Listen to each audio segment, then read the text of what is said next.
nagtitrending na Berisa Foods. Ayan, meron tayong strawberries and mangoes. Ito po ay dried. And ito naman po yung seeds. Ayan. Titikman natin guys ako. Masarap kasi nga nagtitrending to. And gusto din natin may try. Kaya tikman na natin. Tikman. Sabihin mo kung masarap ha. Ayan, ito yung mangoes. Ganyan. Sarap, guys. Sobrang sarap. Sarap. Ano talaga siya? Mango talaga siya, hindi siya gummy. Ayan, strawberries. Kaya nga. Kaya hindi yung taga-video. Diba?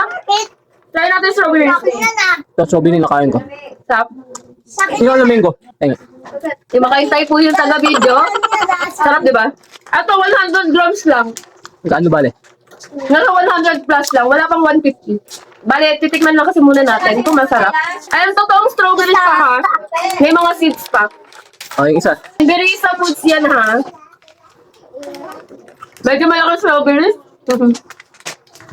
Ayan, walnut. Tikman mo yung walnut. Ilang grams yan? 100 daw. Iba-iba naman to. May walnut, may dragon seed, May peanut. may berries, ayan. May almond. May pasas.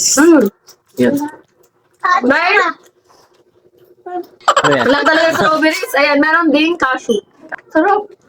Ayan guys, kung bakit nyo ito matry din yung nagtitrending na fruits and seeds and nuts. Ilalagay natin yung link ha.